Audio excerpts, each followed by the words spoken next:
Hey guys, how are you? It's 3 o'clock in the morning. I got home around 2-ish because it's been a crazy day at the office seeing patients.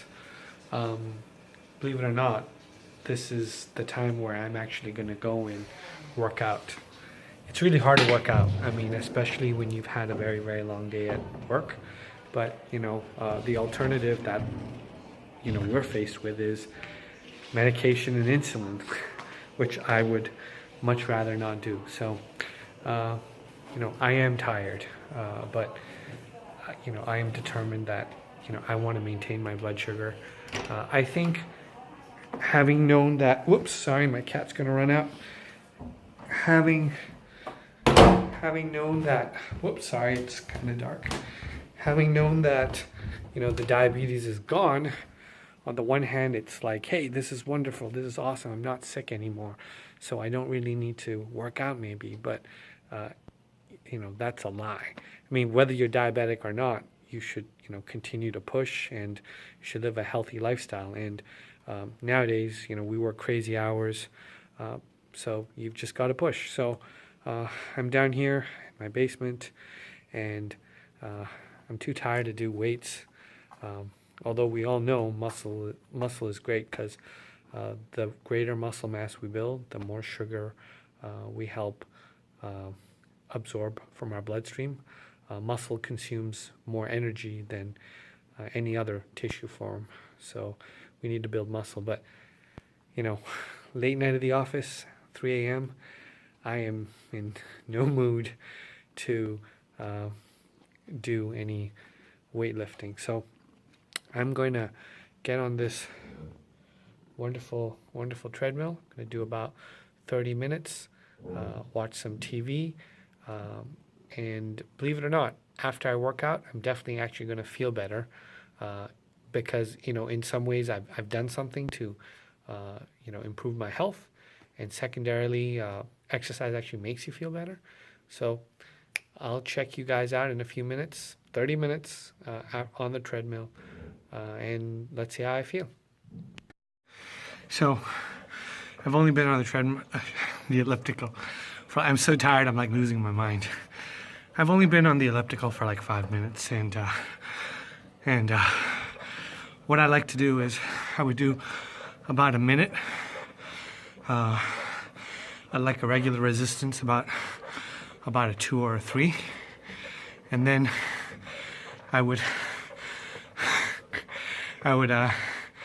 just go on a sprint. I'm not going to time myself. Some people say like do a 10-second, 20-second, 30-second sprint. I try to not look at the time and just go for as long as I possibly can, and then stop, and then go on a regular pace for about another minute or two, and then do another sprint. What I found was, well, one of the things I think helped me reverse my diabetes initially was a very good amount of cardio. And what I used to do was run. I would go out and I would run, even in the middle of the night, 2 or 3 in the morning, even in the cold. I would run for about a mile or 2 miles, but that's put a lot of stress on my knees and my feet. So on a cold night like this, I would go downstairs and get on the elliptical. Anyways, it's about 7 minutes now, so I am gonna do another sprint, and then I'll be right back. So I've been on this thing for like 15 minutes, and it's already quite a bit. I did a couple of sprints, and so some of you may ask why I chose 30 minutes. Well, there's no reason. I think you should choose the amount of cardio that you feel you can sustain relatively comfortably. You should challenge yourself. But I don't think, for example, I know I just did 15 minutes and I'm only halfway through. And knowing that isn't helping much. I think I'm better off just setting the alarm for 30 minutes and just doing my thing. And when the 30 minutes is up, get ready to move on. I think having these time checks of 10 minutes, 15 minutes, 20 minutes are just not helping out much. So going back to talking about cardio, it's my opinion that, cardio really helped me out. I lost a lot of unwanted fat. And some people, they don't appear fat, and they have fat internally, visceral fat. So I think that helped me reduce a lot of that visceral fat and helped me control my diabetes and help me lose some weight.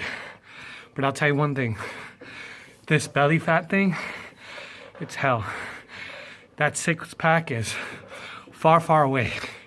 And I'm still up for it, but it's going to be one hell of a journey.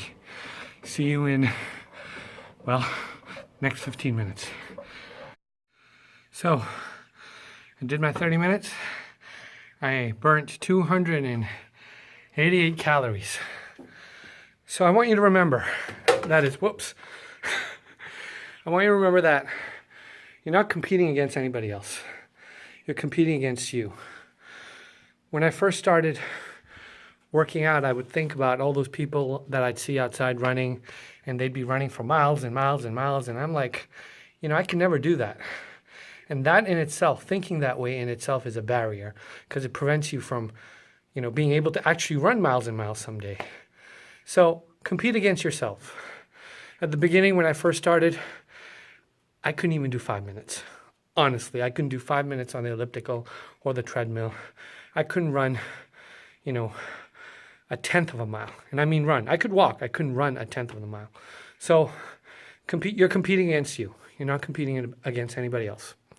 Secondarily, I want to talk a little bit about the sprints, the little spurts that I do. These little sprints, what I feel, based on my experience, my workout is, when you expend a lot of energy in a very short amount of time, the body is inefficient. Just like machines, they're inefficient. So because you're inefficient, you're burning a lot more energy. It's like, I love cars. It's like speeding.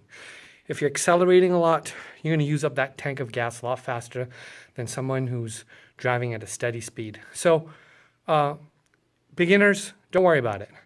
As you go on, try to do 1, 2, 3 sprints. Start off with a 5-minute, cardio exercise, a little bit of jogging, running, treadmill, elliptical, and then move on to 10 minutes, 15 minutes, and then 30 minutes. And then if you can do more, go ahead and do more. But the criteria is this: if you do things too crazy, you try to do too much in a very short period of time, you end up getting burnt out, and then you don't want to do it anymore. The other thing is injuries. Injuries are terrible. So work within your limits. Listen to your body, push yourself, but control how much you're pushing yourself. Don't go overboard. The other thing is stretch. One of the things I didn't mention was I actually did stretch. I do a little bit of yoga. No professional training, no formal training. I don't have time to really go to classes. It's called YouTube. I learned a little bit of yoga from that. And then right after talking to you right now, I'm going to do a little bit of a stretch. And then I'll be back just to close up. Okay, so we are all done. But Mumu won't let me talk. So anyways, so one of the things that I used to love to do is eat before I go to bed. That's a terrible thing. You want to gain weight, you want to get sick, that's the way to go. So despite being a little hungry right now, I'm not going to eat. I'm just going to go to sleep. So in summary, working out after a very long day at work is extremely difficult, especially since I work till the crazy morning hours.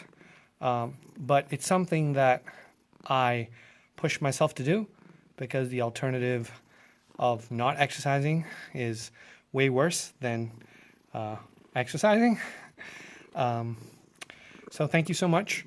I will continue to be more diligent and eloquent with the information. I realized today that working out and talking at the same time is extremely difficult, and I look forward to your feedback, and keep pushing yourself, because whether you have diabetes or not, living a good healthy lifestyle improves your thinking, improves the way you feel, improves your emotions. That's it. Have a good night. Talk to you soon.